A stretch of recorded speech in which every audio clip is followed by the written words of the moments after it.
Million 4.9 million followers main যেটা যে পোর্টালটার আছে যে আপনার অথেন্টিসিটি আছে এবং স্বীকৃতি আছে এবং তাদের অফিস আছে এবং তাদের কর্মচারী আছে, তাদের রিপোর্টার আছে প্রত্যেকটা জায়গাতে, এমন একটা পোর্টাল আমার নামে আর মায়েদের নামে এরা নিজের মতো করে বানায় এই ফটোকার্ডটা ছাড়ছে।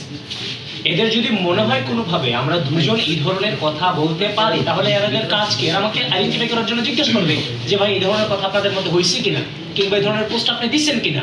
এটা জিজ্ঞাসাবাদ ছাড়া বাংলাদেশ টাইমসের মতো একটা অথেন্টিক হচ্ছে যে যাদের 4.9 মিলিয়ন ফলোয়ার্স, তাহলে এই ধরনের এটা আপনি একটা মানে শিক্ষিত মানুষ কি কোনোদিন এটা বিশ্বাস করবে?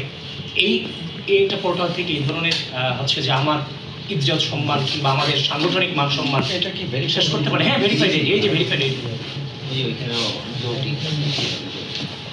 বাংলাদেশ টাইমসের কেউ আছে আজকে আসেন নাই, উনি ডাকসু থেকে আমাদের বিরুদ্ধে মানে ডাকসু নির্বাচন এমন একটা সময় হয়েছে, ডাকসু নির্বাচনে বিশ্বাস করেন, ডাকসু নির্বাচনে শুধুমাত্র বাংলাদেশ টাইমসের কারণে আমি মিডিয়া অ্যাভয়েড করতে বাধ্য হয়েছি নির্বাচনের 7-8 দিন আগ পর্যন্ত। আপনারা অনেকে সাক্ষী আছেন যে মাল্টিমিডিয়া আমাকে আপনারা পান না এবং আপনারা আমার উপর ক্ষুব্ধ হয়েছেন কেন আপনাদেরকে আমি সময় জানাই না।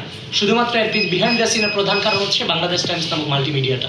কারণ এমন প্রভাকাণ্ডা ডাকসু নির্বাচনও ছাড়ছে যেগুলো ক্লারিফিকেশন দেওয়ার মতো সময়টাও আমাদের ছিল না। যেমন আজকে মানে কিভাবে সম্ভব এই যে সাংবাদিকরা বিগত দীর্ঘ দুঃশাসনে এত নির্যাতন হইল, নিপীড়ন হইল, নিষ্পেষণ হইল এবং এই গণ অভ্যুত্থানে সাংবাদিকদের ভূমিকা চরমভাবে ছিল। আজকে শুধুমাত্র এই ধরনের ভুইফোর পোর্টাল কিংবা এই ধরনের পোর্টাল মানে হচ্ছে একটা গোষ্ঠীকে প্রমোট করার জন্য যে পোর্টাল, সেই পোর্টালের সাংবাদিকতার কারণে আজকে আপনাদের পুরো সাংবাদিকতার উপরে দোষ আসছে। আমরা বলতেছি হলুদ সাংবাদিকতা, আমরা হলুদ সাংবাদিকতার একটা ভিত্তি থাকে, একটা হলুদ সাংবাদিকতার একটা ভিত্তি থাকে। এটার কিসের ভিত্তি, কোন ভিত্তিতে? এখন যদি হয়তো তারা যদি মনে করতে যে হ্যাঁ তাদেরকে কেউ বলছে এই ধরনের কথা, তখন মায়েরকে প্রশ্ন করতে পারতো, আমাকে প্রশ্ন করতে পারতো যে আমরা এটা বলছি কিনা। এটা না বলে এভাবে নিউজ ছড়াই দিতে পারে একটা পোর্টাল, নিউজ পোর্টাল, সেটার মধ্য দিয়ে আপনাদের ইজ্জত সম্মান মান যাচ্ছে না? আপনাদের সাংবাদিকতা কি প্রশ্নের মুখোমুখি পড়তেছে না? আজকে এই পোর্টালটা করছে, কালকে আরেকটা পোর্টাল করবে, বিশ্বাস করবে না কেউ। আগে যখন আমরা এই ধরনের নিউজগুলো দেখতাম তখন ভাবতাম এটা পার্শ্ববর্তী দেশ ভারতের নিউজ এগুলো, এখন আর ভাবি না যে ভারতের নিউজ।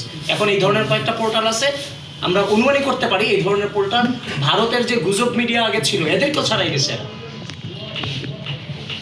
এই আর কি, এটার জন্যই আমরা আজকে হচ্ছে যে